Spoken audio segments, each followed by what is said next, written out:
the Sabbath day established? And I never really thought about this question until I started researching this topic. Because for many of us, even according to the poll that we put out, many of us will say that the Sabbath was established in the book of Genesis. Because if you remember, during creation, when did God take a break? On the seventh day. It's in Genesis chapter 2. It says, by the seventh day, God had finished the work he had been doing, so on the seventh day, he rested from all his work.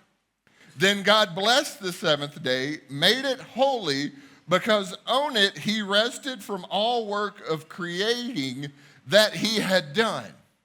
And so most of us will hold that as the day that the Sabbath rest begins. That is the day where Jesus commanded it. But did he? I want to say that I don't think he did command that as a Sabbath day for his people. That is a clear understanding of the importance of rest, because he worked for 6 days and then he rested on that day. He even blesses that day, and he even makes that day holy, which we'll come back later on and just see how important this declaration is right now. But if you read the rest of Genesis and into Exodus, the Sabbath rest is never mentioned again. So you go through guys like Abraham, Isaac, Jacob, and Joseph, and everyone in between, and you cover over 1,000 years of history, and God never mentions the Sabbath. You don't even see Adam and Eve when they're told to work. They're not told to rest. And you think Abraham, and you think of all these figures in the Old Testament, surely if it was as important as we believe it is, surely they would have mentioned it. But they're silent. And that's because after studying, believe that the Sabbath is not actually given until you read in Exodus. So if you want, you can jump over to Exodus chapter 16. And here's where you first see it given to the people this day of rest. Each morning, everyone gathered as much as they needed. So you have the Exodus story. You have You have the Israelites that are put into slavery, and then Moses comes on the scene, and he and Pharaoh kind of have their back and forth, and then the 10 plagues happen, and then Pharaoh releases the people, and then he chases them, and then they make it through the Red Sea, and now they're in the wilderness. And they get in the wilderness, and they look at each other and like, man, I wish we could go back. Because at least when we were back in Egypt, we had food.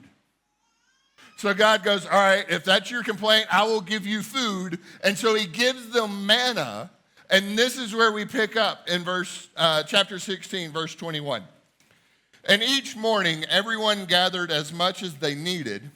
And when the sun grew hot, it melted away. On the sixth day, they gathered twice as much, 2 for each person, and the leaders of the community came and reported this to Moses. He said to them, this is what the Lord commanded. Tomorrow is to be a day of Sabbath rest, a holy Sabbath to the Lord. So bake what you want to bake and boil what you want to boil. Save whatever is left and keep it until morning. So they saved it until morning as Moses commanded, and it did not stink or get maggots in it. Eat it today, Moses said, because today is the Sabbath to the Lord. You will not find any of it on the ground today.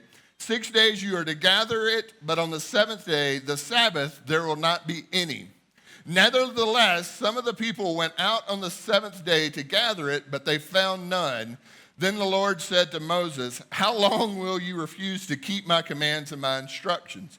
Bear in mind that the Lord has given you the Sabbath. That is why on the sixth day he gives you bread for 2 days. Everyone is to stay where they are on the seventh day. No one is to go out, so the people rested on the seventh day. Whew. Jump over with me to Exodus 20, verse 13.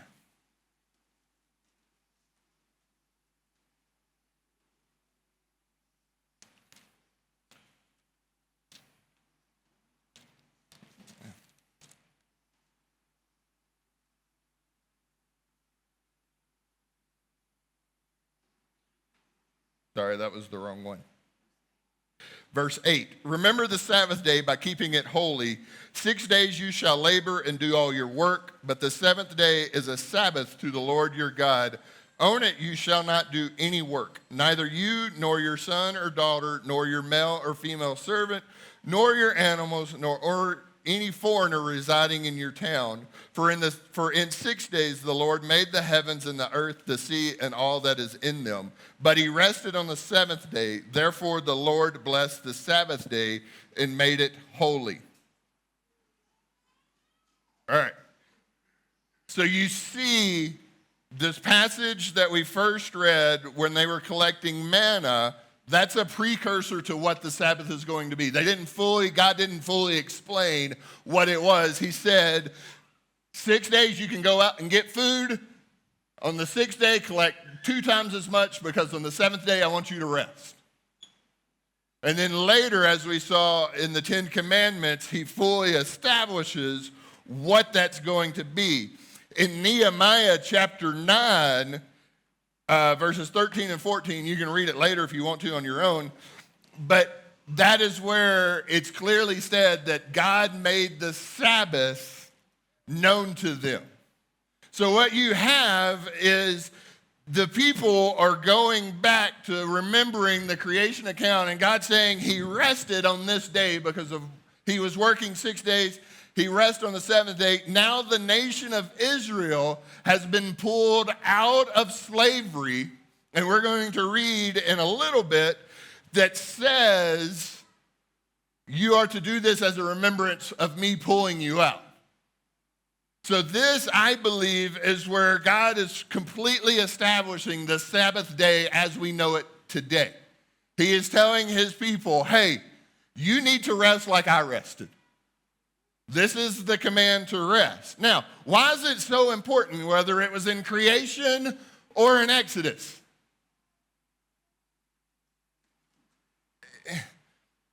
Let me explain it this way. First, it's a biblical truth, and we want to make sure we understand biblical truths.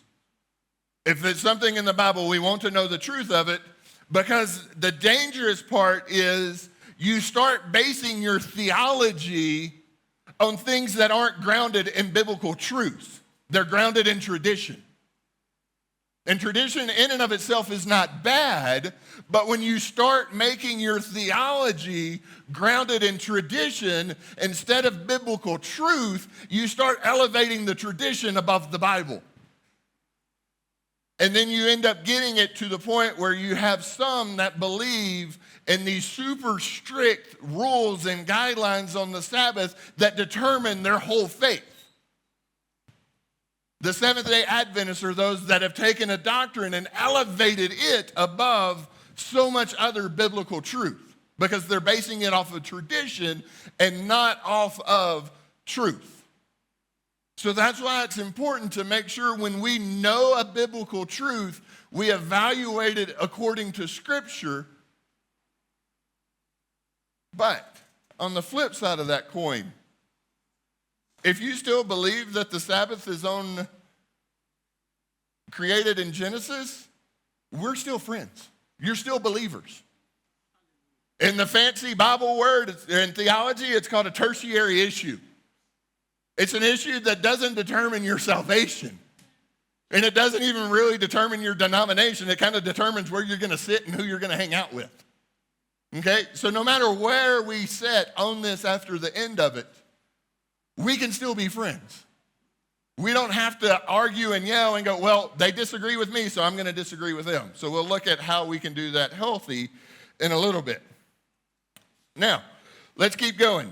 Now that we are looking and seeing that the Sabbath was established in Exodus, let's now look at who the Sabbath was given for. And for that, we're going to go to Deuteronomy chapter 5, verses 2 and 3.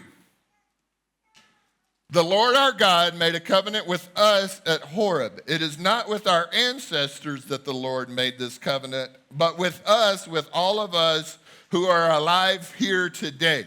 So who was the covenant made for? The nation of Israel. All right? That is pretty easy to establish. The Sabbath was given to the nation of Israel, not to anyone else. And we've already read in Exodus chapter 31 about the Sabbath, but we'll go back there again. It's verses 16 and 17 in chapter 31. And it says, the Israelites are to observe the Sabbath, celebrating it for generations to come as a lasting covenant. It will be a sign between me and the Israelites forever. For in 6 days the Lord made the heavens and the earth, and on the seventh day he rested and was refreshed. And then we're going to go back to Deuteronomy. I know we're jumping all over the place. Verse 15, chapter 5. Remember that you were slaves in Egypt, and that the Lord your God brought you out of there with a mighty hand and an outstretched arm. Therefore the Lord your God commanded you to observe the Sabbath day. So those three passages that we've read clearly show that the Sabbath was created for the nation of Israel. And it goes beyond just collecting manna. The whole point of it was as a remembrance that you were slaves in Egypt. And that the Lord your God brought you out of there with a mighty hand and an outstretched arm. God looks at his nation and says, I'm going to make you different. Pharaoh worked you to death. He was a non-compassionate king. I, as God, I'm going to do something that is completely different than any other country around you. I'm going to tell you to take a day off. And not only am I going to tell you to take the day off, I'm going to tell you to do absolutely nothing because you have to rely on me for 1 day a week. Technically, you have to rely on God every day of the week. But he's clearly saying, this day, just like I brought you out of Egypt, I'm now going to sustain you on that seventh day. I'm going to protect you as a nation so you can take a break and rest. Because it's hard. I don't know. I've never ran a nation. But it's hard being part of a nation. It's hard doing work. So you need that day of rest. God wanted his people to be different. That is the whole point of the nation of Israel, to be set apart and to point people towards him.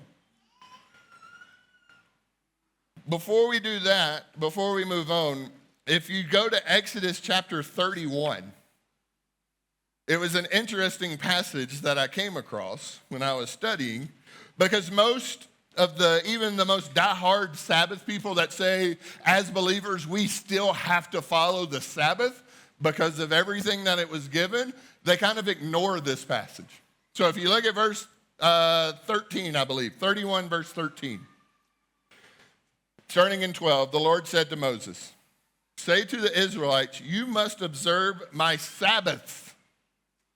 This will be a sign between me and you for the generations to come, so you may know that I am the Lord who makes you holy. Remember, the day was holy. Now God is making his people holy. But what did it say at the very beginning? Did it say observe my Sabbath or observe my Sabbaths? Do y'all have an S at the end of yours? Yes. It is multiple. Keep my Sabbaths. So what does he mean when he says keep my Sabbaths? Because we know there's one. We know the day of rest. We know the seventh day is a Sabbath. But what Moses is saying in this passage is there are multiple Sabbaths. And they go back to the festivals. You have the festival of Passover, the feast of the first fruits, the feast of weeks, the feast of trumpets, the day of atonement, and the feast of booths. All these festivals that the Jewish people had to follow have a Sabbath day rest built into them. So not only were the people supposed to keep the seventh day as a day of rest, during their festivals, so 6 times a year, they were to rest during those festivals as well and not do any work. And then if you look even further, you have the year of Jubilee. So as a nation, to make them different, God said, you're going to go for 49 years and live like normal. And then on the 50th year, you're going to take a rest. And not only are you going to take a rest, but all of the land that has changed hands over the years goes back to the original owner. If you have slaves, they are released. If you are a slave because you couldn't pay a debt that you owed, on the 50th year, you are released. You're not going to plant any crops because even the land is going to take a break. So this idea of Sabbath is more than just a day. It is a national identity of who the nation of Israel is. So much so that the Abraham covenant was known by circumcision. That was the sign.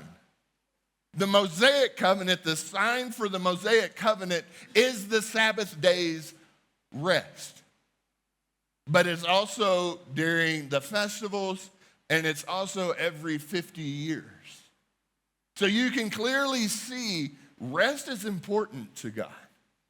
Taking a break is important because we are to be set apart, and we can get to the point where we work so much that we think everything we've gotten ourselves. To the point where we're like, I don't need God anymore. Look what I've done. And God is clearly telling the nation, that's not the case. Take a break. Rest in me. Know that I'm going to take care of you. If you're wondering to know about the year of Jubilee, it's in Leviticus 25, verses 23 through 38. But now, the Sabbath day was more than just another day.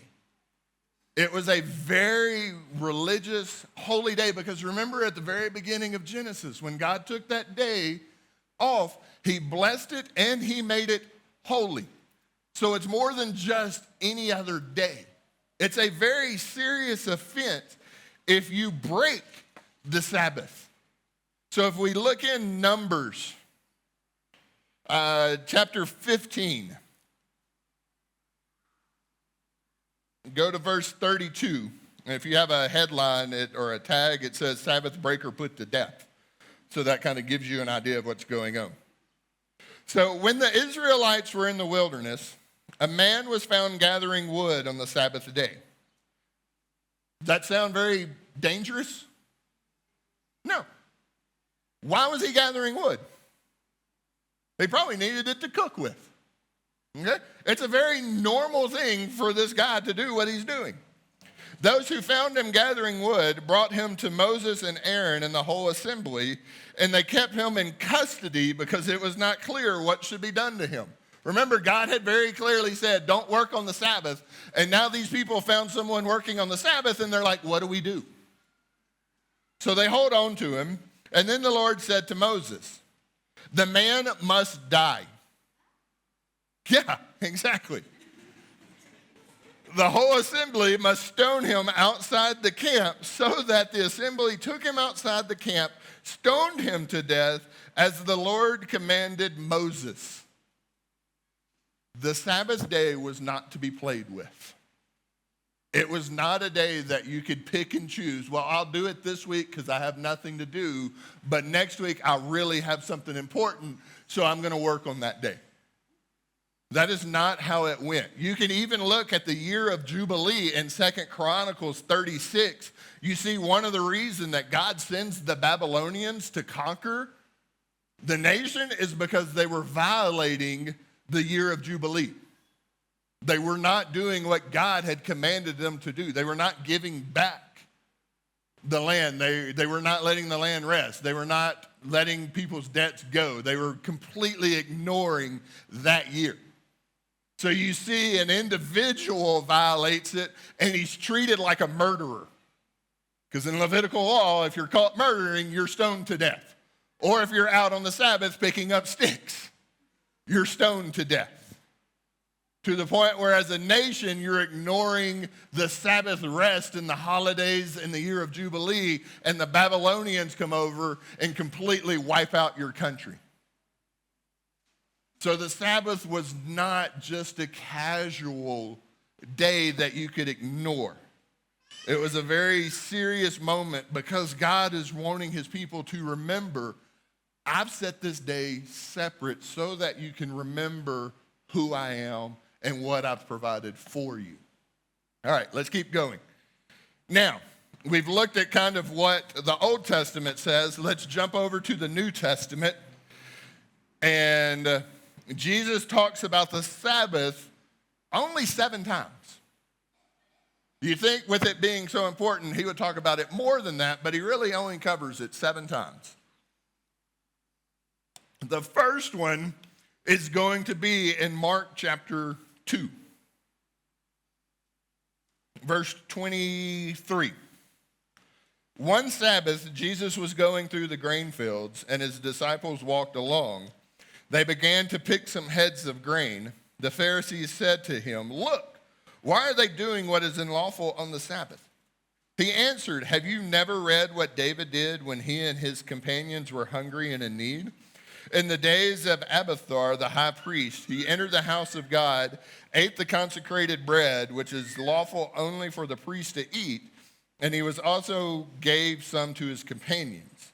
Then he said to them, the Sabbath was made for man, not man for the Sabbath.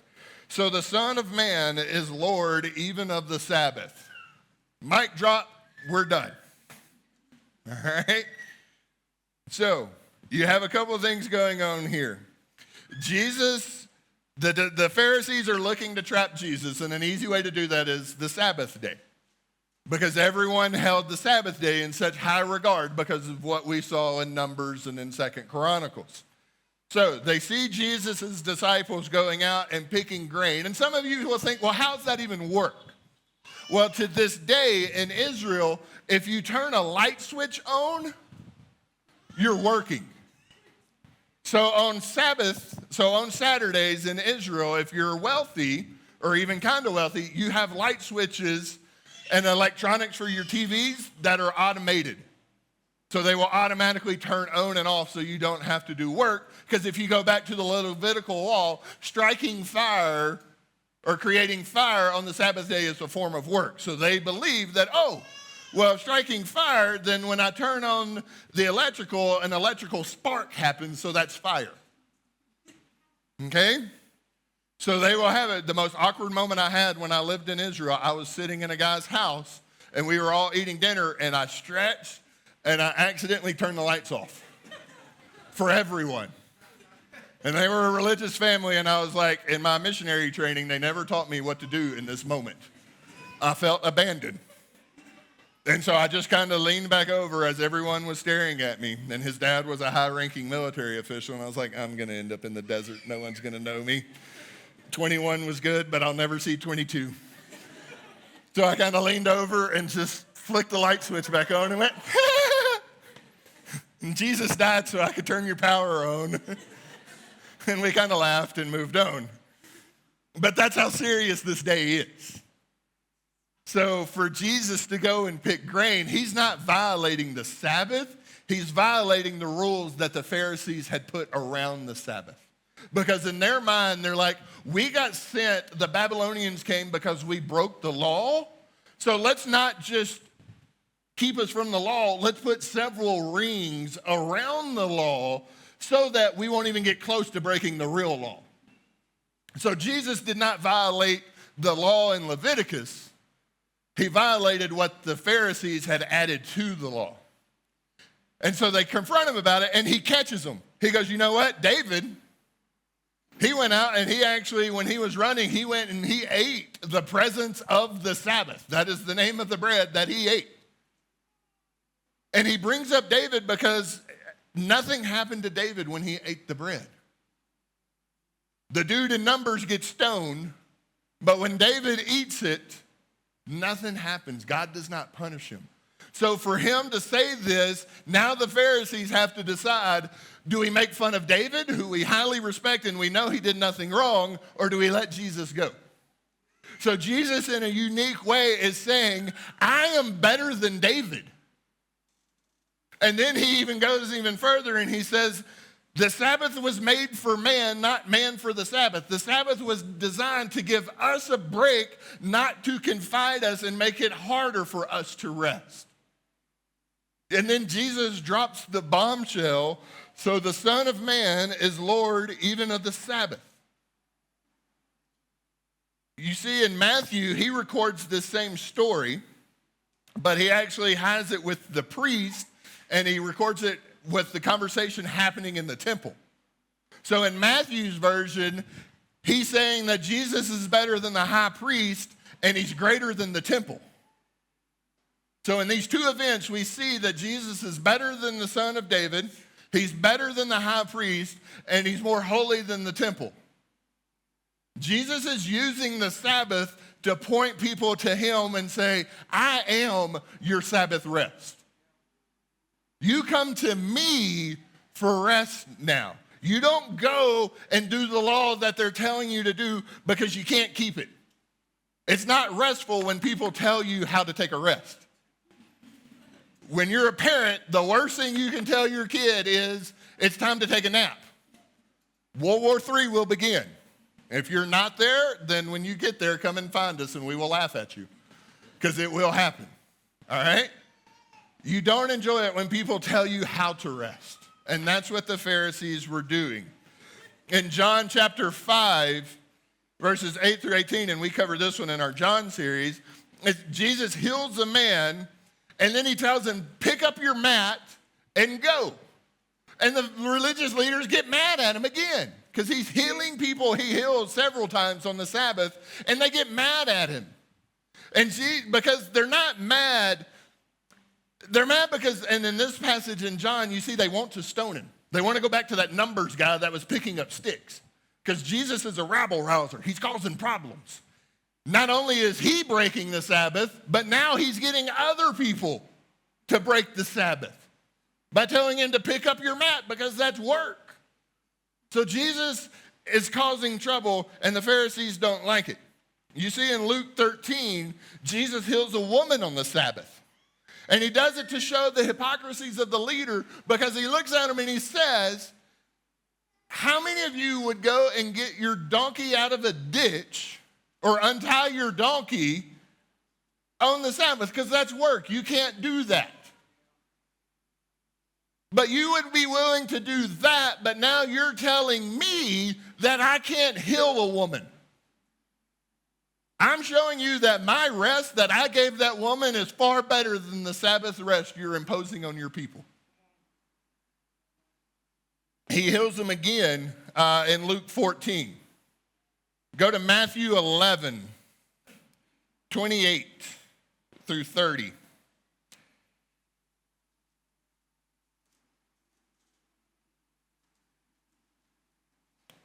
All right. Come to me, all who are weary and burdened, and I will give you rest.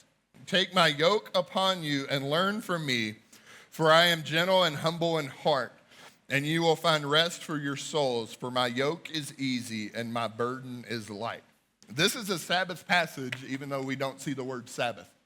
It's very clear. Jesus is saying, I am Lord of the Sabbath. Come to me, and I can give you rest. Bring your heartaches, bring your hard times, bring them to me, and allow me to give you the rest that you need. Let's jump in Luke chapter 4. You see him talking about the Sabbath again, and he's quoting from Isaiah 61, which is talking about the year of Jubilee. So in this passage, Jesus is quoting the year of Jubilee, and he's talking about how it gives you rest. And he makes this statement that says, this passage has been fulfilled by me right now. So remember how we talked about the year of Jubilee was forgiveness and freedom and rest? Jesus is saying, I'm that guy. I said it at the very beginning of Mark, and I've said it throughout the New Testament. I'm the guy that will give you rest. I am the New Testament Sabbath. You don't have to follow the Old Testament Sabbath anymore. You can come to me and you can have rest. Paul, he brings up the Sabbath a couple of times. The first one is in Galatians chapter 3, verses 10 through 11. And he says, for all who rely on the works of the law are under a curse, as it is written. Cursed is everyone who does not continue to do everything written in the book of the law. Clearly, no one who relies on the law is justified before God, because the righteous will live by faith. He's saying the Sabbath, the food laws, the Old Testament law system, it doesn't work anymore, guys. It's the New Testament. The new covenant has arrived. Jump over to Colossians chapter 2.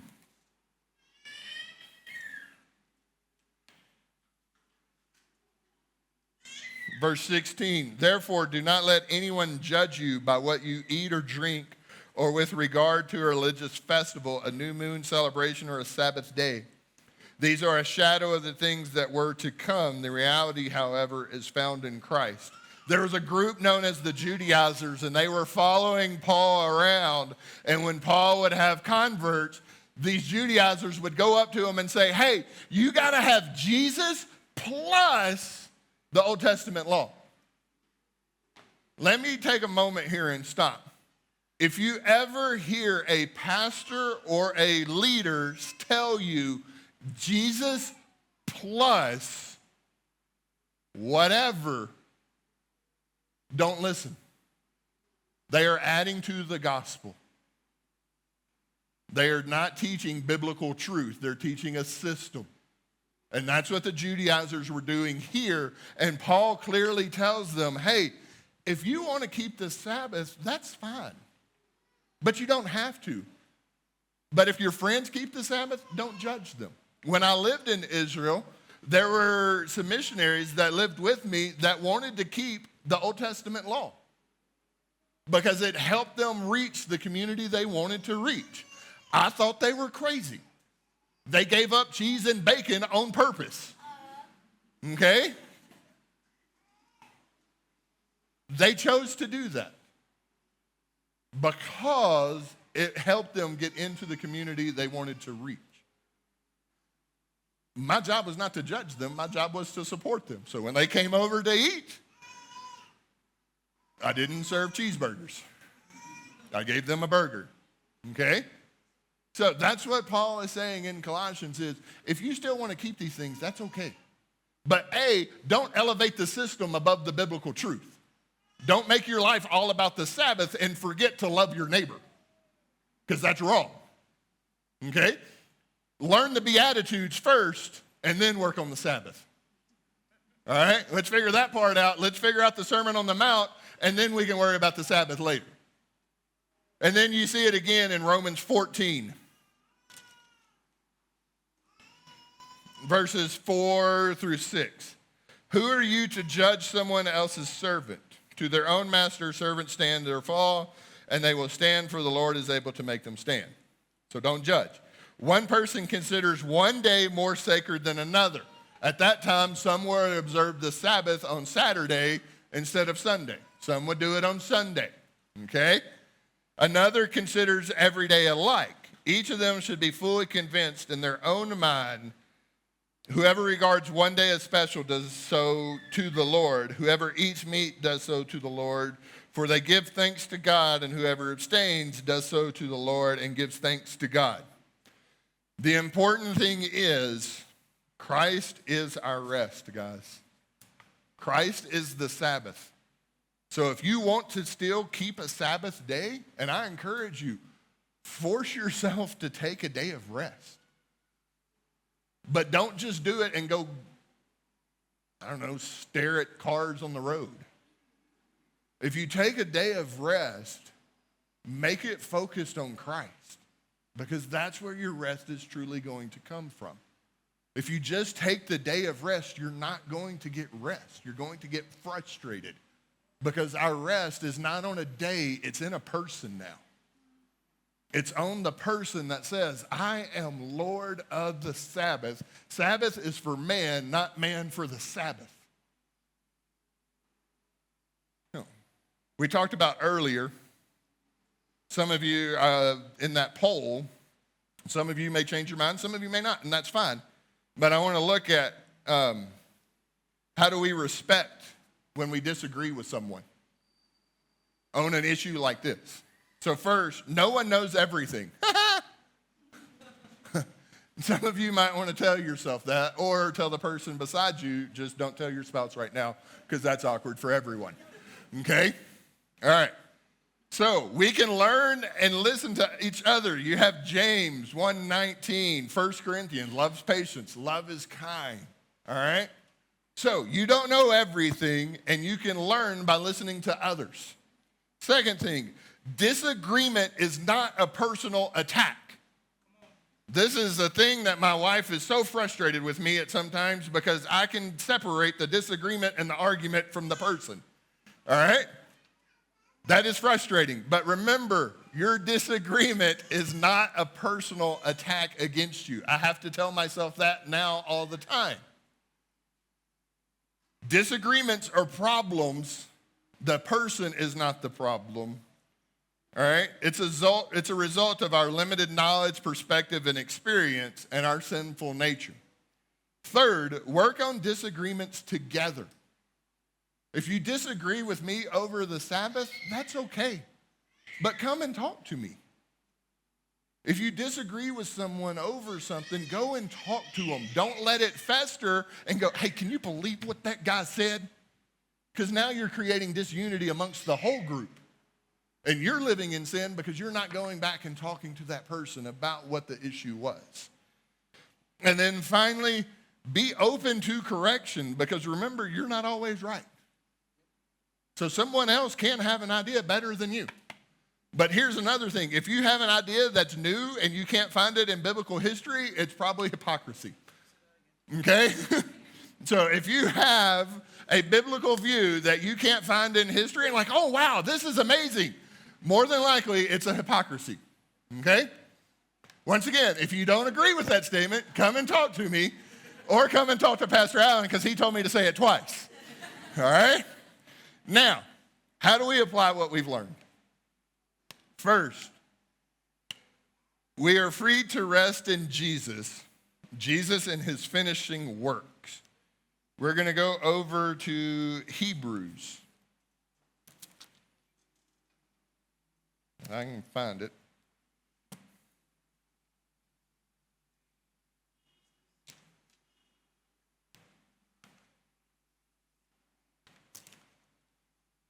All right.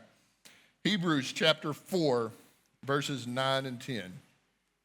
There remains then a Sabbath rest for the people of God. For anyone who enters God's rest also rests from their works, just as God did from his. Our rest from our work does not come by taking a day off. Our rest from our work comes when we get on our knees before Christ and say, God, help me rest. All right? Next, the gospel frees us from the idolatry of work, of sin, and or laziness. All right? When I first moved here, this was hard. Because when I was in the U.S., I was at the top of my career. If there was a disaster and it was major, my office, my company sent me in first. If someone had a question, they called me. So I was at the peak of my career, and then I was asked, and God moved us over here, and now I barely speak the language like a 4-year-old.